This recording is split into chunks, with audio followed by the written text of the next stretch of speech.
एक हॉस्पिटल के बाहर दो मासूम बच्चे खड़े हैं और जब उनसे उनकी वहाँ खड़े रहने की वजह पूछी गई तो मैं हैरान रह गया। जी हाँ, वो पिछले 10 दिन से इसी हॉस्पिटल के बाहर गेट पर खड़े रहते थे। मैं जब उनके पास गया और मैंने पूछा कि ऐसा क्या हुआ है जो आप यहाँ पिछले 10 दिन से ठहरे हुए हो।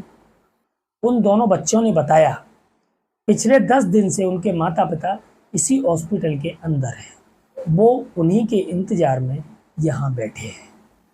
अब उन्हें नहीं पता कि वो उनके माता पिता इस हॉस्पिटल से बाहर आएंगे भी या नहीं। कहानी शुरू करूं उससे पहले आपसे एक रिक्वेस्ट है कि अगर चैनल पर नए हो तो चैनल को सब्सक्राइब कर लें और वीडियो पसंद आए तो अपने 4 दोस्तों तक शेयर जरूर करें। तो कहानी शुरू करते हैं।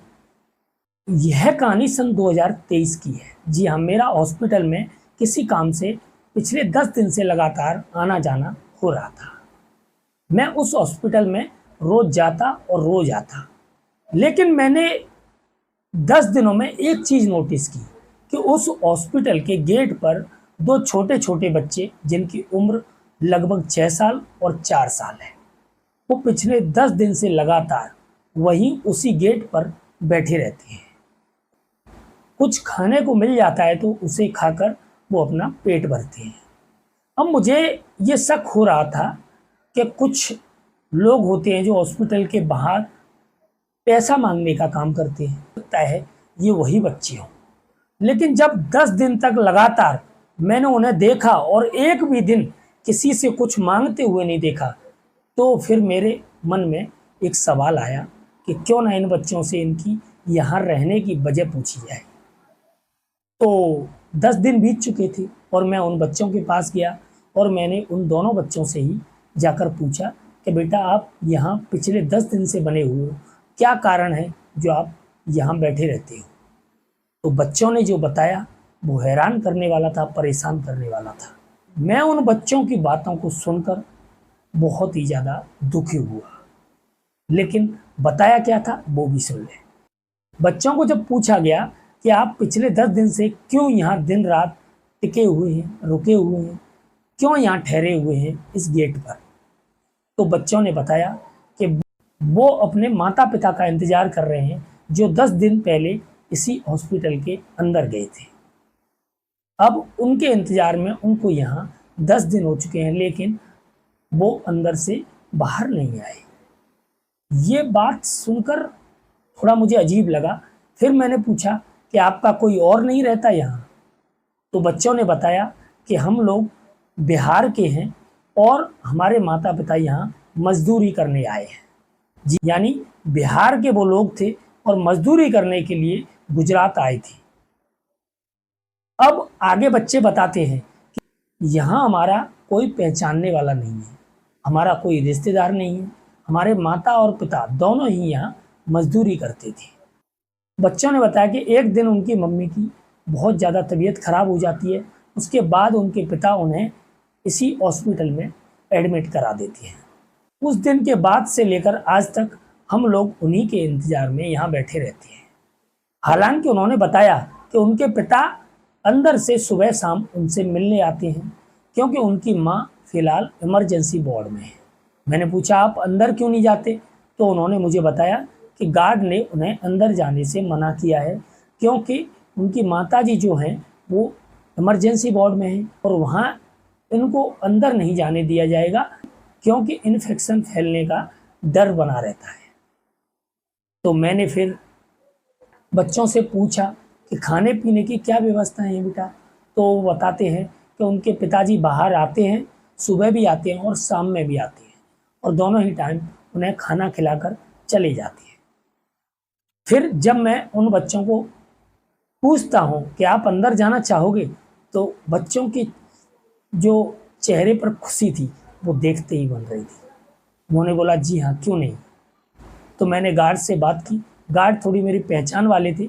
मैंने उनको बोला कि मैं इनको इमरजेंसी वार्ड के अंदर तो नहीं ले जा सकता, लेकिन इमरजेंसी वार्ड जो होता है उसके बाहर खड़े रह सकते हैं, ये वहाँ से ज़्यादा नज़दीक रहेगा इनके पिता के लिए, इनको खाना खिलाना, इनके पास आना जाना, उनके लिए बहुत आसान रहेगा।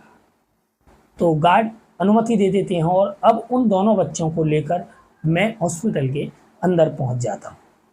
हॉस्पिटल के अंदर पहुंचते ही उन दोनों बच्चों के चेहरे की खुशी देखते ही बनती थी, क्योंकि अब वो अपनी माँ के करीब जा रहे थे।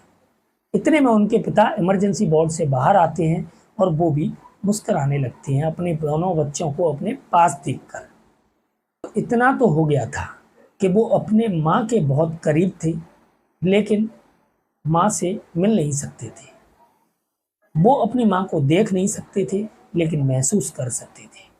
ऐसे ही कुछ वक्त और गुजरता है, यानी लगभग अब 15 दिन हो जाते हैं और वो दोनों खुशी खुशी वहाँ ठहरे रहते हैं इमरजेंसी वार्ड के बाहर। अब मैं एक दिन फिर से हॉस्पिटल अपने काम से जाता हूँ और मैं वहाँ उन बच्चों से मिलने भी जाता हूँ, तो अचानक मैं देखता हूँ कि अंदर से एक लाचार बेबस पिता अपने बच्चों की तरफ बढ़ रहा है और अपने बच्चों को सीने से लगाकर जोर जोर से रोने लगता है। ये सीन मुझे हैरान कर रहा था, क्योंकि अब मैं समझ चुका था कि यहाँ कुछ घटना घट चुकी है। अब बच्चे अपने पिता को रोता देख बच्चे भी चीखने लगते हैं, चिल्लाने लगते हैं, रोने लगते हैं। वो जो दृश्य था, एक बेबस पिता, एक लाचार पिता अपने बच्चों को सीने से लगाकर रो रहा था, वो दृश्य मुझे हैरान कर रहा था, क्योंकि अब ये पता चल गया था उन बच्चों को कि उनकी माँ इस दुनिया में नहीं रही। यहाँ पिता के गले लगकर जोर जोर से रोने लगते हैं। उस दृश्य को देखकर सिर्फ और सिर्फ मेरे दिमाग में एक ही चीज़ चल रही थी कि वो रिश्ते जो पिछले 15 दिन में यहाँ मिलने तक नहीं आए, यानी वो रिश्ते कहाँ गए। वो दो बच्चे जो अपने पिता को सीने से लगाए रो रहे हैं, एक पिता अपने दोनों बच्चों को सीने से लगाए रो रहा है और सामने बेड पर पड़ी है उन दोनों बच्चों की माँ की लाश। यानी ये दृश्य मुझे परेशान कर रहा था और उन रिश्तों से मेरा विश्वास हट रहा था जो रिश्ते यहाँ आ नहीं पाए थे। मैं ये तो नहीं कहूँगा कि वो रिश्ते यहाँ होते या वो पहचान वाले यहाँ होते, वो रिलेटिव्स उन बच्चों के पास होते तो उनकी माँ को बचा लेते। पर इतना ज़रूर कहूँगा कि अगर वो यहाँ होते तो शायद उस बेबस पिता, लाचार पिता और वो मजबूर बच्चे जो अपनी माँ को खो चुके हैं, उनको सुकून जरूर दे पाते उनको। लेकिन अब उनका सब कुछ उजड़ चुका था।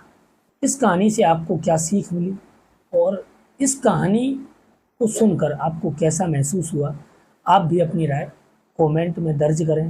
वीडियो पसंद आई हो तो अपने 4 दोस्तों तक शेयर ज़रूर करें।